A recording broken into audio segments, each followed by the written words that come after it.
Assalamualaikum warahmatullahi wabarakatuh.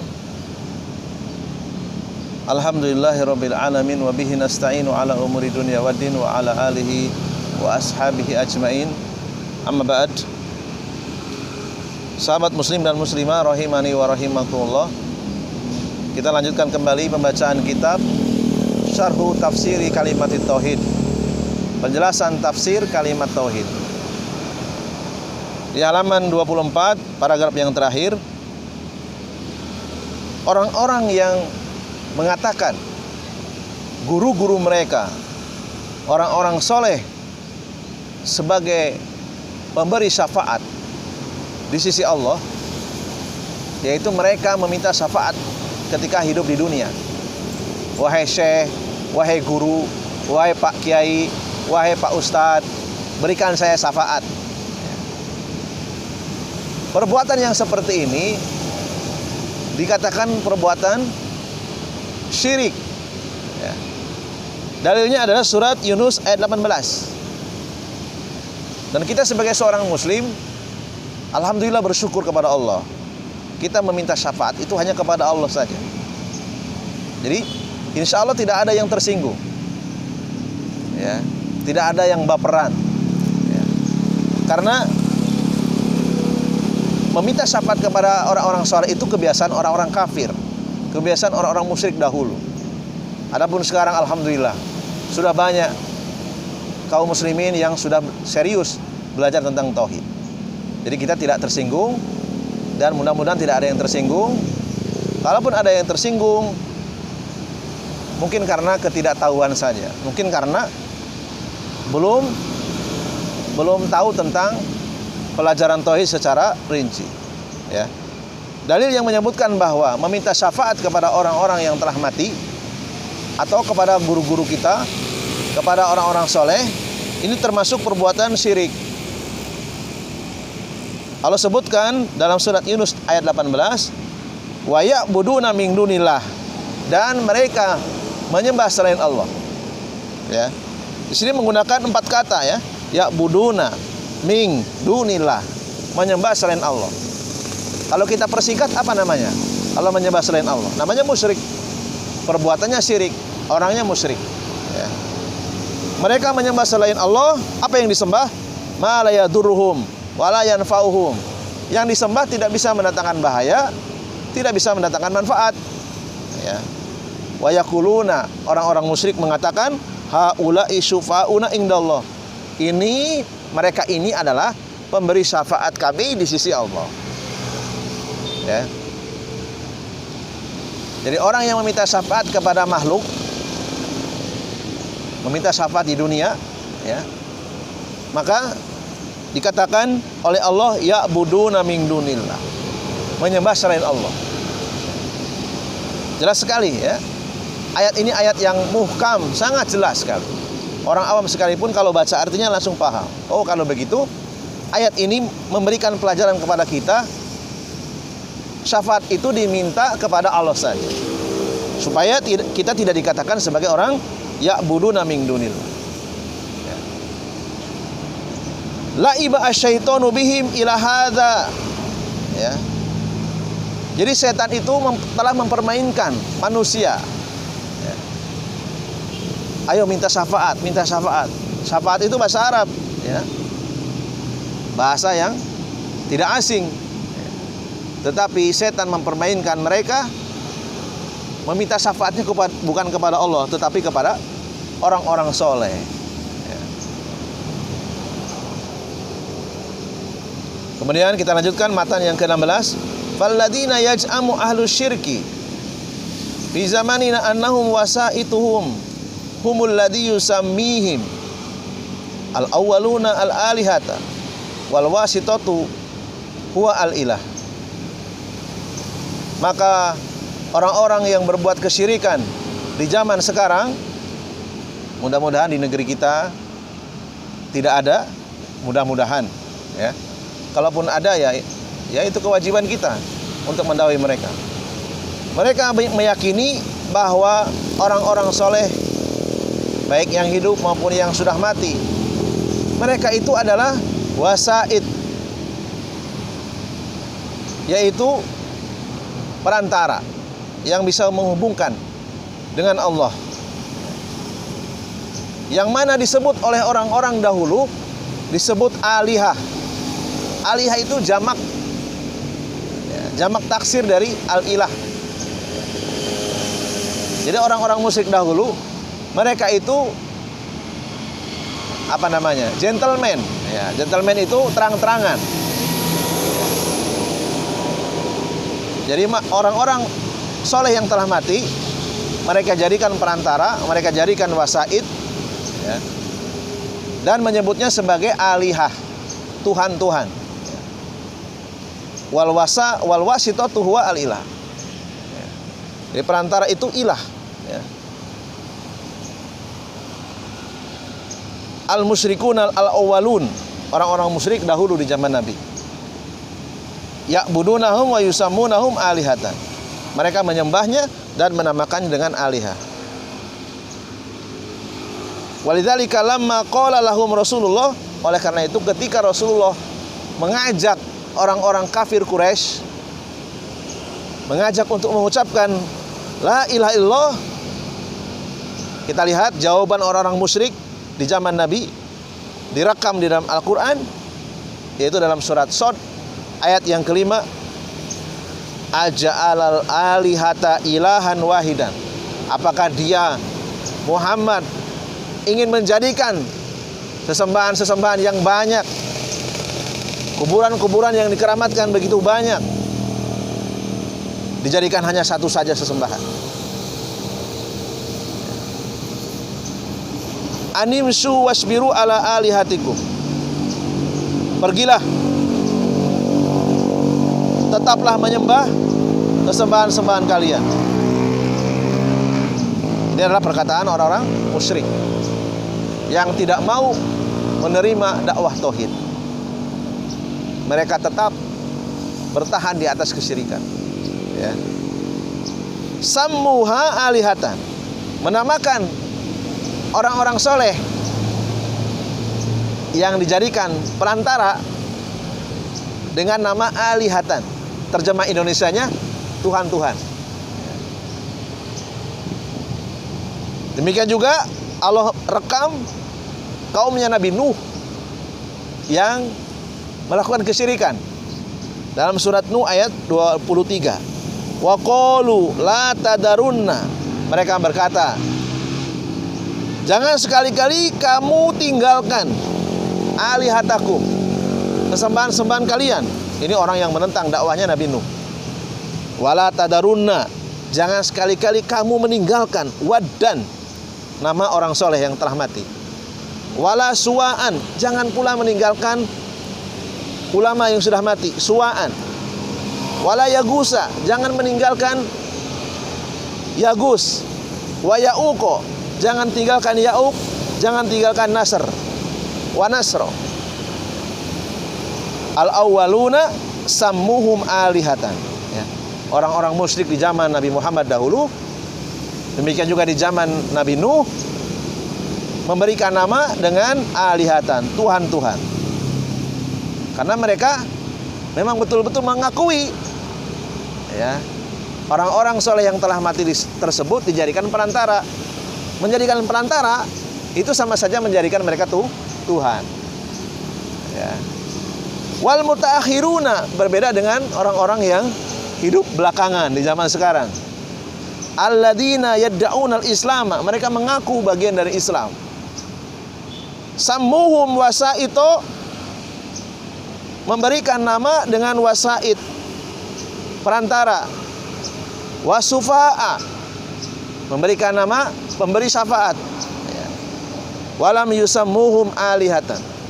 Orang-orang mutaakhir, orang-orang di zaman now tidak menyebut dengan alihatan. Ya. Pengucapannya beda. Kalau dulu alihatan, kalau sekarang wasaid atau sufa'a, perantara atau pemberi syafaat. Wal makna wahidun, pada hakikatnya maknanya sama, yang dilakukan sama, cuma beda merek saja. Ya. Apalah artinya brand, apalah artinya merek, apalah artinya nama kalau yang dikerjakan sama-sama syirik. Ya. Wa in ikhtalafa lafdhu, meskipun ucapannya berbeda, penyebutannya berbeda. Li'annal ibarata bil haqaiq. Ungkapan itu kembalinya kepada hakikatnya. Jadi penghukuman itu hakikatnya gimana? Hakikatnya dia melakukan kesyirikan, ya sudah, musyrik. Meskipun mereka menamakan yang disembah tersebut sebagai wasaid ataupun syufa'a, memberi syafaat. Walaisat al-ibaratu bi al-fadi wal mustallahati. Jadi ungkapan itu bukanlah ditentukan dengan ucapan, tetapi ditentukan dengan hakikat. Tidak ditentukan dengan istilah. Ya. Sama dengan ya misalnya makanan A, ini makanan A, makanan yang tidak haram, ya. Makanan halal, tetapi ternyata isinya setelah dibuka haram, ya tetap haram. Nama tidak berpengaruh. Ya, ada yang namanya pacaran Islami, ya nggak berpengaruh. Yang namanya pacaran itu tetap haram. Ya. Ada yang namanya ya karaokean Islami misalnya, ya. Kalau memang sudah haram, ya haram, mau dikasih nama apa saja, ya, tetap haram. Ya. Musik Islami, pacaran Islami, ya. Jadi tidak otomatis kemudian nama itu merubah hakikat. Kalau hakikatnya memang keburukan, ya tetap keburukan. Hakikatnya kesyirikan, ya tetap kesyirikan, meskipun namanya berbeda. Kemudian berikutnya matan yang ke-17. Faqaulur rajuli la ilaha illallah iftalu lil wasaid. Ada seorang laki-laki yang mengatakan kalimat la ilaha illallah itu adalah kalimat yang membatalkan segala jenis perantara-perantara. Kalau ingin mendekatkan diri kepada Allah, langsung saja, tidak harus mendatangi makam-makam yang dikeramatkan, ya. Tidak harus melalui orang-orang soleh yang telah mati. Penjelasannya di halaman 25, paragraf yang terakhir. La ilaha illallah tubtilu kullama yu'badu min dunillah. Ya. Kalimat la ilaha illallah adalah kalimat ketika seorang mengucapkannya, berarti ia harus menghentikan, ia harus membatalkan sesembahan selain Allah, ia harus berhenti dari menyembah selain Allah. Sawa'an summiya wasitotan aw safi'an, ya, tidak peduli yang disembah itu mau dikasih nama wasitoh, perantara, atau dikasih nama safi'an, pemberi syafaat, aw summiya alihatan, atau mau dikasih nama alihatan, Tuhan-Tuhan. Fala ilaha illallah tubtilu kullama yu'badu min dunillah bi ai ismi summiya. Kalimat la ilaha illallah adalah kalimat yang apabila seorang muslim mengucapkannya, ia harus membatalkan sesembahan selain Allah. Ia harus bertobat dari menyembah selain Allah. Ia harus pensiun dini. Ia harus berhenti dari menyembah selain Allah. Mau yang dinamakan sesembahan tersebut wasaid, safi'an, atau alihatan, atau dengan nama apapun, sama saja. Hakikatnya ia adalah sesembahan selain Allah. Dan berikutnya di halaman 25, matan yang ke-18. Wa idza aradta an ta'rifa hadza ma'rifatan tammatan fadzalika bi amrayni. Ya. Apabila engkau ingin mengetahui, ya, mengetahui pemahaman yang sempurna, ada dua perkara, ya, yaitu yang berhubungan dengan orang-orang musyrik yang menjadikan orang-orang soleh sebagai sesembahan selain Allah, dengan alasan tadi sebagai perantara untuk mendekatkan diri kepada Allah, atau sebagai orang-orang yang diperbolehkan untuk dimintai syafaat. Ada dua. Al-awwalu an ta'rifa annal kufarul ladzina qatalahumur Rasulullah sallallahu alaihi wasallam wa qatalahum abaha amwalihim wastahalla nisa'ahum kanu mukirrina lillah subhanahu bi tauhidir rububiyah wa huwa annahu la yakhluqu wa la yarzuqu wa la yuhyi wa la yumitu wa la yudabbirul umura illallahu wahdah. Ya. Ketahuilah bahwasanya orang-orang kafir dahulu yang diperangi oleh Rasulullah, pertama diperangi dengan ilmu, yang diperangi adalah kebodohannya. Kemudian setelah Rasulullah memiliki kekuatan, ketika beliau tinggal di Madinah, memiliki pasukan, memiliki bala tentara, Rasulullah membunuh orang-orang kafir yang melawan Islam, menyerang Islam dengan fisik. Rasulullah berjihad melawan mereka. Ya. Membolehkan harta mereka ketika perang dirampas. Membolehkan perempuan-perempuan mereka, istri-istri mereka menjadi tawanan. Ketika kalah perang, wanita-wanita orang kafir diambil sebagai budak, dibagikan. Orang-orang kafir yang diperangi oleh Rasulullah dahulu, mereka mengakui bahwasanya Allah yang Maha Suci. Mereka mengakui tauhid rububiyah. Mereka mengakui tidak ada yang mampu menciptakan, memberi rezeki, menghidupkan dan mematikan. Tidak ada yang mampu mengatur seluruh urusan kecuali Allah saja. Ya. Jadi orang-orang musyrik dahulu tidak pernah mereka datang ke makam yang dikeramatkan. Wahai Pak Wali, wahai Pak Kiai, wahai Pak Ustadz, wahai Tuan Guru, beri kami rezeki. Tidak pernah. Atau dia mengatakan, tolong hidupkan kembali keluarga saya yang sudah mati. Nggak pernah. Ya. Mereka tahu yang menghidupkan dan mematikan itu Allah, dan mereka mengakui, bukan hanya tahu, mengakui. Ya. Tetapi mereka tetap dikatakan kafir, mereka tetap dikatakan musyrik. Kenapa? Karena mereka masih menjadikan makhluk sebagai perantara untuk mendekatkan diri kepada Allah. Wasaid. Karena mereka masih meminta syafaat kepada makhluk. Ya. Karena dua hal inilah, ya, yang menjadi mereka jatuh kepada kesyirikan. Ya.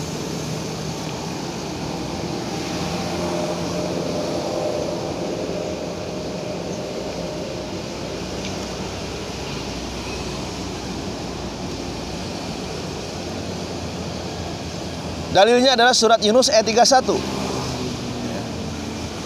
Orang-orang musyrik pernah diajak dialog oleh Nabi, kemudian diabadikan di dalam Al-Quran. Qul man yarzuqukum, wahai orang-orang musyrik, siapa yang memberi rezeki kalian? Minas sama'i wal ardi, dari langit dan dari bumi. Aman yamliku sam'a wal absar, siapa yang menciptakan mata dan telinga dan mata kalian? Wa man yukhrijul hayya minal mayyit wa yukhrijul mayyita minal hayy, siapa yang mampu menghidupkan dan siapa yang mampu mematikan? Dahulunya kita tanah, mati, lalu Allah hidupkan menjadi manusia, kemudian Allah matikan menjadi tanah kembali. Siapa? Wa man yudabbirul amra, siapa yang mengatur segala urusan? Siapa yang mengatur hujan? Siapa yang mengatur matahari, bulan, bintang? Orang-orang musyrik tahu. Fasayaquluna Allah, mereka akan menjawab Allah. Faqul afala tattaqun, kenapa kalian tidak bertakwa? Kenapa kalian tidak bertauhid? Kenapa kalian tidak meninggalkan dari menjadikan makhluk sebagai perantara untuk mendekatkan diri kepada Allah? Mengapa kalian tidak berhenti meminta syafaat kepada makhluk? Itu maksudnya, ya. Jadi dua saja mereka itu jatuh ke dalam kesyirikan. Mereka tidak pernah, wahai Pak Wali, wahai Pak Kiai, wahai Pak Ustadz, wahai Tuan Guru, turunkan hujan. Nggak pernah, karena mereka tahu yang menurunkan hujan itu Allah. Mereka jatuh kepada kesyirikan karena dua sebab tadi, yaitu menjadikan makhluk sebagai perantara untuk mendekatkan diri kepada Allah. Yang kedua, meminta syafaat kepada makhluk.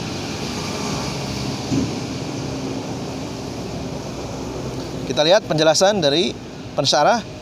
Ubadul kuburi al-an, para penyembah kubur di zaman sekarang, yaitu orang-orang yang suka mengkeramatkan kuburan. Kuburan ini keramat, kuburan itu keramat, ya. padahal tidak ada dalilnya. Mereka mengatakan madama annahu i'tarafa annallahu wal khaliqu ar-raziqu al-muhyi al-mumit al-mudabbir fa innahu muslim. Ya.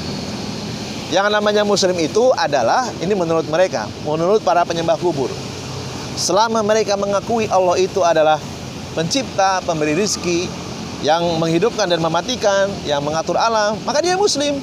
Ya. Idan ma ma'na la ilallah, berarti orang yang mendefinisikan muslim seperti itu, dia belum paham arti la ilaha illallah.